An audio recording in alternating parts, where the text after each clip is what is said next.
Begitu banyak mitos mengenai sebuah ilmu gaib yang berkeliaran di Indonesia, termasuk Nusantara.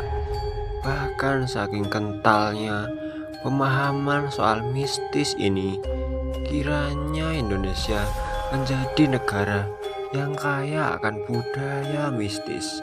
Salah satu kepercayaan mistis ialah erat kaitannya dengan keberadaan benda pusaka, seperti salah satunya yaitu Kiai Keris Setan Kober. Salah satunya, Setan Kober diyakini ada pada masa Brawijaya 1 sampai 4 tahta, pada zaman dimana manusia dan makhluk tak kasat mata atau makhluk halus saling berkomunikasi secara bebas.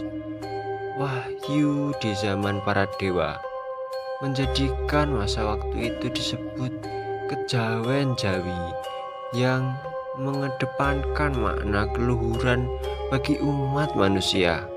Perjalanan Pulau Jawa sejak zaman Sang Hyang Bangau, seluruh peradaban manusia pada masa itu terbagi menjadi 3 golongan, yaitu yang pertama golongan manusia, yang kedua golongan lembut, dan yang terakhir golongan siluman.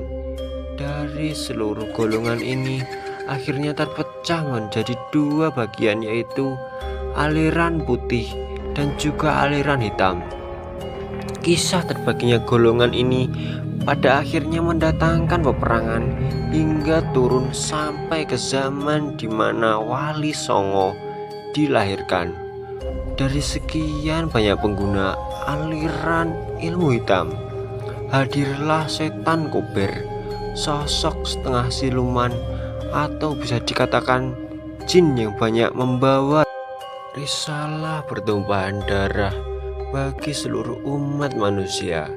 Setan Kober, nama yang sangat melegendaris bagi seluruh aliran ilmu hitam sejak kerajaan Majapahit pertama didirikan. Dikatakan ilmu kesaktian beliau belum pernah terkalahkan oleh siapapun juga pada masa kejayaannya. Setan Kober telah menunjukkan pada dunia bahwa dirinya pernah menjabat sebagai guru besar 7 aliran sekaligus selama 473 tahun lamanya, hampir 5 abad. Asal usul Setan Kober terlahir dari seorang Banaspati Agung di zaman Purwo Carita 10 bernama Raja Lautan, berasal dari keturunan siluman bangsa api di masa Alexandria Agung. Sebuah kontemplasi yang misteri dilakukan.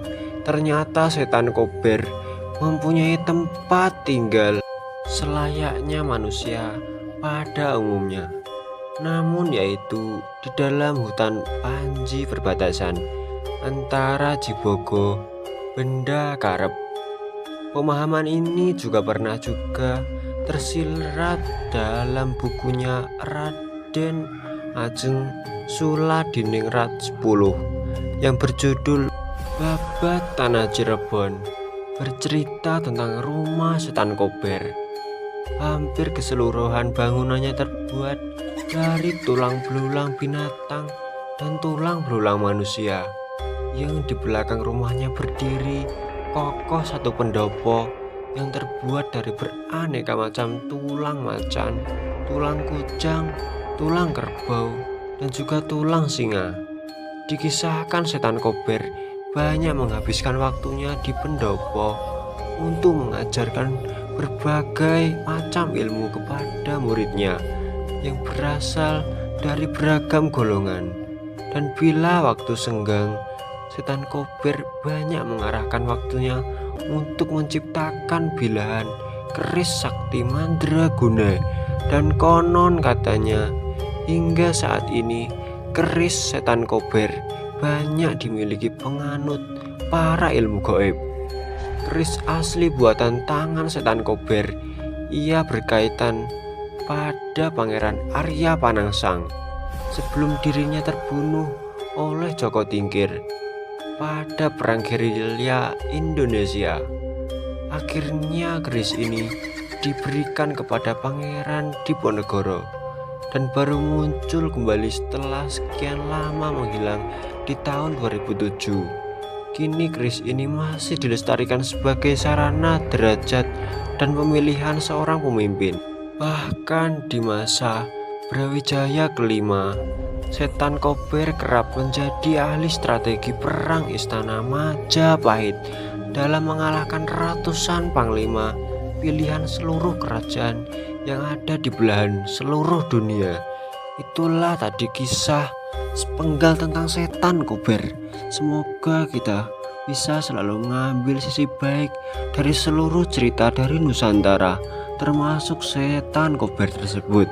Semoga kita selalu dalam perlindungan Yang Maha Kuasa.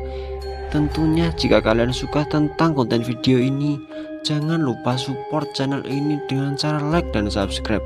Jika kalian tidak suka tentang konten channel, dislike aja videonya juga tidak apa-apa. Sekian, terima kasih selaku membuat konten video, pamit untuk undur diri.